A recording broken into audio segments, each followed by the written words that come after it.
बिस्मिल्लाहिर्रहमानिर्रहीम। मैं मोहम्मद फवाद, आप सब देख रहे हैं माइंड एक्सपेंशन।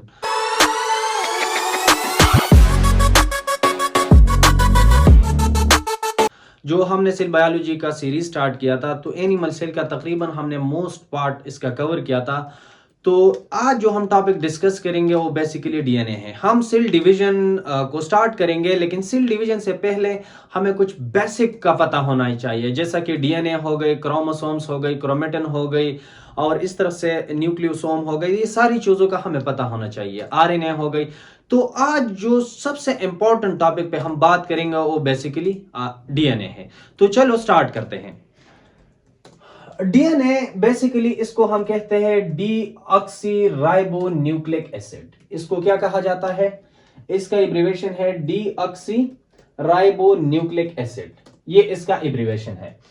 अगर हम बड़ी सतह पर इसको देखें तो डीएनए हमारे साथ बायोमॉलिक्यूल है। क्या है? एक बायोमॉलिक्यूल है। बायोमॉलिक्यूल वो मॉलिक्यूल होते हैं जिससे हमारी ऑर्गन्स, टिश्यूज या सेल बने होते हैं। यानी हमारी पूरी बॉडी का डिपेंड इन बायोमॉलिक्यूल्स पे होता है, जिसमें हमारे साथ प्रोटीन्स आते हैं, जिसमें हमारे साथ विटामिन आते हैं, जिसमें हमारे साथ कार्बोहाइड्रेट आते हैं, और जिसमें हमारे साथ न्यूक्लिक एसिड आते हैं। और न्यूक्लिक एसिड के अंदर जो है वो डीएनए क्या करता है? एग्जिस्ट करता है। तो डीएनए का अगर हम बड़ी सतह पर देखें तो ये एक बायोमॉलिक्यूल है।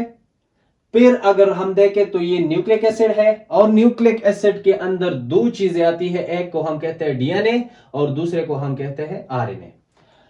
डीएनए हमारी जितनी भी लाइफ की इंफॉर्मेशन होती है, हमारी जितनी भी लाइफ की प्रोग्रामिंग होती है, वो बेसिकली डीएनए के अंदर क्या होते हैं? स्टोर होते हैं। जितनी भी इंफॉर्मेशन है वो सारी डीएनए के अंदर स्टोर है। यानी एक फर्टिलाइज ऊम के अंदर हमारे साथ पूरी की पूरी इंफॉर्मेशन होती है कि इसका बॉडी कैसा बनना है, उसकी आइज कैसी बननी है, उसकी नोज कैसी बननी है, उसका जितनी भी उसकी बॉडी के पार्ट्स होते हैं वो बेसिकली कहां पर होती है? इसका इंफॉर्मेशन ये बेसिकली डीएनए के अंदर मौजूद होती है। डीएनए क्या करता है? अगर हम देखें तो डीएनए बेसिकली क्या करता है? ये ट्रांसक्रिप्शन करके मैसेंजर आरएनए बनाता है। क्या बनाता है? Messenger RNA. और मैसेंजर आरएनए फिर ट्रांसलेशन करके प्रोटीन बनाता है। क्या करके? ट्रांसलेशन करके ये प्रोटीन बनाता है। तो डीएनए ने क्या कर दिया? ट्रांसक्रिप्शन के जरिए मैसेंजर आरएनए बना दिया, और फिर ट्रांसलेशन के जरिए प्रोटीन बना दिया। प्रोटीन कुछ हमारे साथ फंक्शनल प्रोटीन होते हैं और कुछ हमारे साथ स्ट्रक्चरल प्रोटीन होते हैं। यानी प्रोटीन का काम यानी फंक्शन भी प्रोवाइड करना और स्ट्रक्चर भी प्रोवाइड करना। कुछ प्रोटीन स्ट्रक्चरली हमारे लिए बहुत ज्यादा इंपॉर्टेंट होते हैं, और कुछ प्रोटीन फंक्शनली हमारे लिए बहुत ज्यादा इंपॉर्टेंट होती है। और ये सारे कहां से आते हैं? डीएनए से। और डीएनए के अंदर मैंने बात की कि पूरी की पूरी लाइफ की प्रोग्रामिंग ये इस डीएनए के अंदर स्टोर होती है। अब हम आते हैं कि डीएनए है क्या? डीएनए एक्चुअली है क्या? जब बार बार हम सुनते हैं कि डीएनए डीएनए, तो आज हम इस डीएनए को मास्टर करेंगे कि डीएनए एक्चुअली क्या चीज है। तो डीएनए की अगर हम सिंपल, मैंने इधर बहुत सिंपल डेफिनेशन लिखी है कि linear polymer of nucleotide. Linear polymer of nucleotide. लेकिन इस डेफिनेशन से पहले हमें न्यूक्लियोटाइड का पता होना चाहिए। हमें इस चीज का पता होना चाहिए जिससे डीएनए बना है।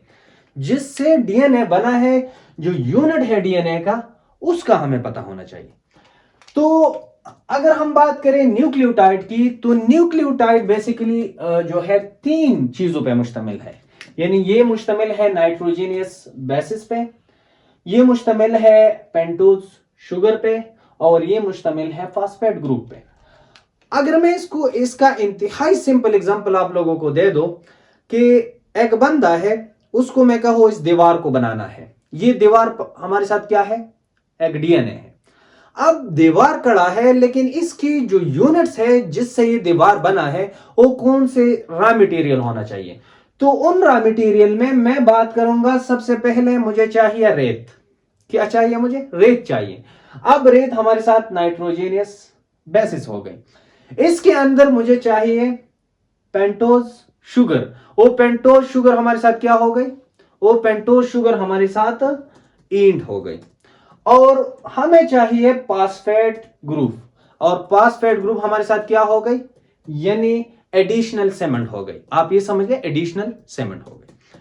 अच्छा, ये 3 रॉ मटेरियल्स है और इन 3 की रॉ मटेरियल्स आपस में मिलके क्या बनाएगा, डीएनए बनाएगा। क्या बनाएगा, डीएनए बनाएगा। लेकिन डीएनए से पहले ये क्या बनाता है, ये तीनों मिलके एक न्यूक्लियोटाइड बनाता है। नाइट्रोजीनियस बेसिस, पेंटोज शुगर और फास्फेट ग्रुप, ये तीनों मिलके हमारे साथ एक न्यूक्लियोटाइड बनाता है। अब ये एक न्यूक्लियोटाइड दूसरे के साथ मिलेगा, तीसरे के साथ मिलेगा, चौथे के साथ मिलेगा, और इस तरह से पॉलीमर ऑफ न्यूक्लियोटाइड, यानी पॉलीपेप्टाइड चेन ऑफ न्यूक्लियोटाइड, ये लीनियर फॉर्म में जब मिल जाता है, लीनियर फॉर्म में, इसका मैं इंशाल्लाह आप लोगों के साथ जो है इसको बड़ी डिटेल से डिस्कस कर रहा हूं, इसका पूरा स्ट्रक्चर भी आप लोग के सामने होगा, और उधर भी जो है हम इसको समझेंगे कि इसका लीनियर स्ट्रक्चर से क्या मुराद था। तो अब इसका जो लीनियर स्ट्रक्चर है, लीनियर स्ट्रक्चर, ये बेसिकली हमारे साथ क्या है, ये बेसिकली हमारे साथ पॉलीमर ऑफ न्यूक्लियोटाइड है। क्या है, पॉलीमर ऑफ न्यूक्लियोटाइड, यानी पॉली न्यूक्लियोटाइड चेन जो है आपस में लीनियर फॉर्म में अरेंज हो जाता है, तो ये बेसिकली क्या बनाता है, डीएनए बनाता है।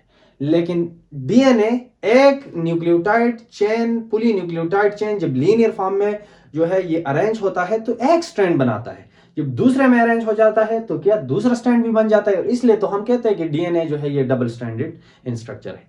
अब हम बात करते हैं सबसे पहले नाइट्रोजीनियस बेसिस पे। हमने बात की ना कि इसकी डीएनए की जो रॉ मटेरियल है वो बेसिकली डीएनए का जो बेसिक यूनिट है, जो जिससे डीएनए बना है वो न्यूक्लियोटाइड है। अब न्यूक्लियोटाइड जिस चीज से बना है, जिस रॉ मटेरियल से बना है, वो basically nitrogenous bases, pentose sugar और फास्फेट ग्रुप है। लेकिन इधर सबसे पहले हम डिस्कस करने जा रहे हैं nitrogenous basis. Nitrogenous basis basically 2 किस्म की होती है, एक को हम कहते हैं फ्यूरिन और दूसरे को हम कहते हैं फायरामाइडिन। जो प्यूरिन होती है हमारे साथ, ये बेसिकली डबल रिंग स्ट्रक्चर होता है। डबल रिंग स्ट्रक्चर आप लोगों को नजर आ रहा है, डबल रिंग स्ट्रक्चर। और आप लोग सोचोगे कि ये नाइट्रोजीनियस बेसिस का क्या मतलब है।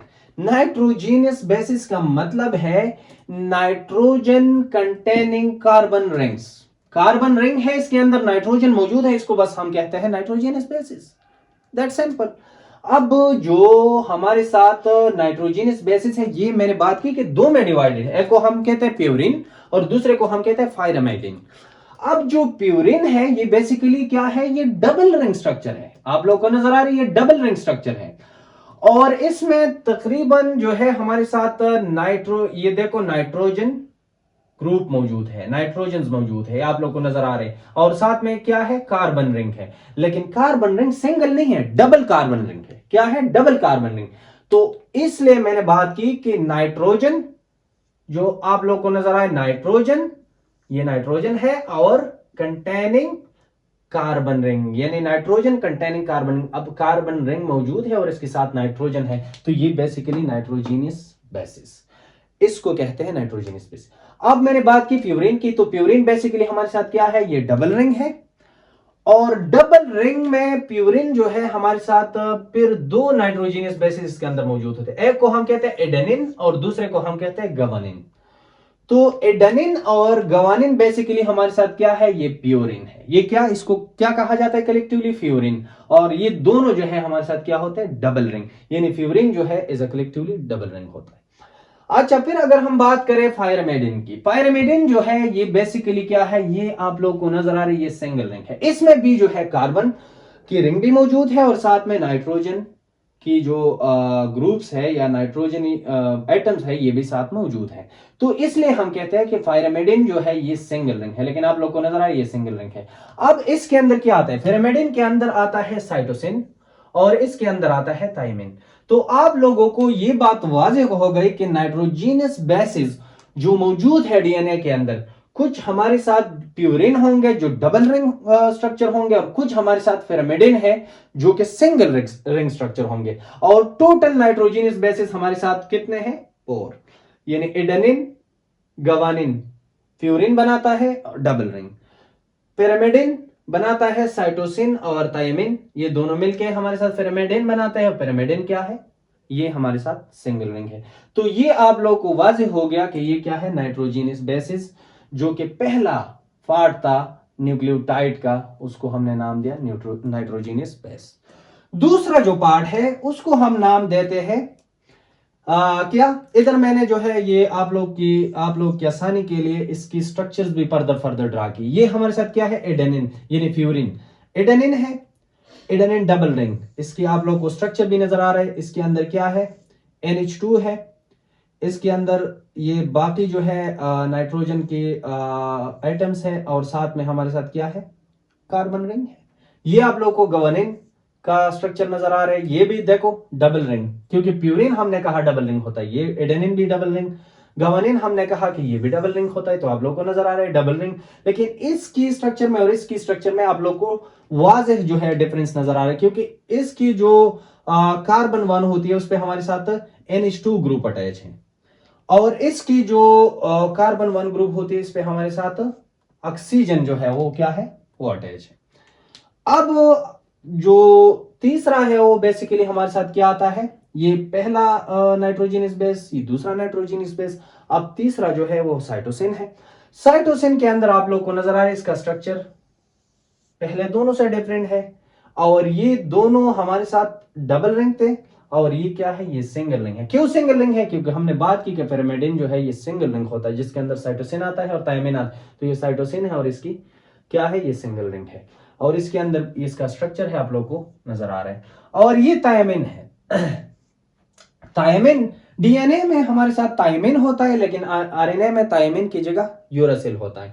अब ये जो थायमिन है इसका स्ट्रक्चर भी आप लोग को नजर आ रहे हैं, और ये क्या है, ये डिफरेंट है फ्रॉम द क्या, साइटोसिन।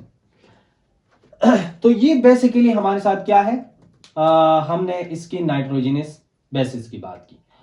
अब हम बात करते हैं, ये पूरा जो है नाइट्रोजनस बेसिस का एक हमारे साथ कंप्लीट हो गया, यानी न्यूक्लियोटाइड का जो पहला पार्ट था नाइट्रोजनस बेसिस कंप्लीट हो गया। अब दूसरे पे आते हैं, वो है पेंटोज शुगर। अच्छा, हमने बात की नाइट्रोजनस बेसिस की, अब हम बात करते हैं पेंटोज शुगर की।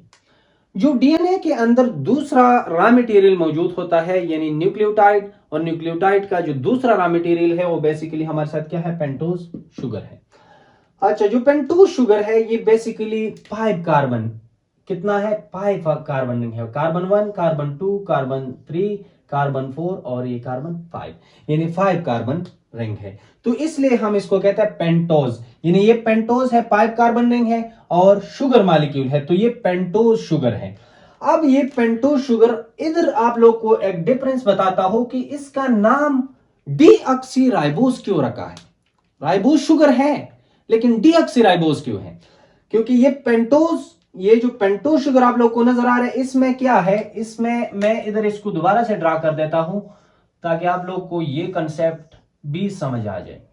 ये देखो हमारे साथ क्या है, ये हमने बात की, ये कार्बन 1, कार्बन 2, कार्बन 3, कार्बन 4 और ये कार्बन 5। अब जो कार्बन 2 होती है और कार्बन 3 होती है, इस पे हमारे साथ हाइड्रोक्सिल ग्रुप होते हैं। क्या है, ये देखो, ये है हमारे साथ हाइड्रोक्सिल ग्रुप। ये देखो आप लोग को कार्बन नंबर 2 और कार्बन नंबर 3 पे हाइड्रोक्सिल ग्रुप नजर आ रहे हैं, लेकिन अगर ये इस फॉर्म में होगा तो हम कहेंगे ये क्या है हमारे साथ, ये बेसिकली हमारे साथ RNA है। ये क्या है, RNA, क्योंकि RNA क्या है, ये राइबोज शुगर है, डीऑक्सीराइबोज नहीं है, राइबोज शुगर। अब क्या करते हैं हम, इससे ये जो एक ऑक्सीजन है इसको पंक्चर करते हैं। क्या करते हैं, एक ऑक्सीजन को हमने पंक्चर किया, यानी इससे एक हाइड्रोक्सिल ग्रुप से हमने एक ऑक्सीजन को खत्म किया। जब एक ऑक्सीजन को खत्म किया तो ये क्या बन गया, डीऑक्सीराइबोज शुगर बन गया, डीऑक्सीराइबोज शुगर। तो इसलिए हम कहते हैं कि DNA क्या है, डीऑक्सीराइबोन्यूक्लिक एसिड। न्यूक्लिक एसिड तो है लेकिन कौन सा, डीऑक्सी, क्योंकि यहां हाइड्रोक्सिल ग्रुप से एक ऑक्सीजन हमने डिलीट किया है, तो इसलिए इसको कहा जाता है डीऑक्सीराइबोज शुगर, क्योंकि इसमें एक ऑक्सीजन जो है हाइड्रोक्सिल ग्रुप से चला गया है। अब ये कौन सा स्ट्रक्चर वाइज कौन सा है, पेंटोज शुगर है, अब एक ऑक्सीजन हमने हटाया तो डीऑक्सीराइबोज बन गया, क्योंकि ये शुगर तो है लेकिन कौन सा, डीऑक्सीराइबोज, क्योंकि इसके हाइड्रोक्सिल ग्रुप से हमने एक ऑक्सीजन को डिलीट किया। अब हम बात करते हैं इसकी तीसरी रॉ मटेरियल की। तीसरी जो रॉ मटेरियल है, तीसरी जो इसकी यूनिट है जिससे हमारे साथ न्यूक्लियोटाइड बना है, ये बेसिकली पेंटोज शुगर है। अगर ये पेंटोज शुगर इन दोनों के साथ ना होता, यानी नाइट्रोजनस बेस भी है और पेंटोज शुगर भी मौजूद है, लेकिन फास्फेट ग्रुप हमारे साथ नहीं है। अगर ये फास्फेट ग्रुप नहीं है तो इसको फिर भी हम न्यूक्लियोटाइड नहीं कह सकते, फिर भी हम इसको कहेंगे न्यूक्लियोसाइड। फिर क्या कहेंगे? न्यूक्लियोसाइड। इसको भी डिस्कस करते हैं आगे। तो ये फास्फेट ग्रुप है। अब ये फास्फेट ग्रुप में क्या है हमारे साथ? फास्फोरस एटम है, सेंटर में हमारे साथ क्या है? फास्फोरस एटम है। और इसमें जो है एक सिंगल डबल बॉन्ड आप लोग के साथ, ऑक्सीजन के साथ इसका एक सिंगल डबल बॉन्ड है। फिर जो है क्या है? 3 और ऑक्सीजन मॉलिक्यूल के साथ इसका सिंगल बॉन्ड है फास्फोरस का। तो इसलिए इसका जो ये फार्मूला है PO4, तो ये बेसिकली क्या है? ये हमारे साथ फास्फेट ग्रुप है।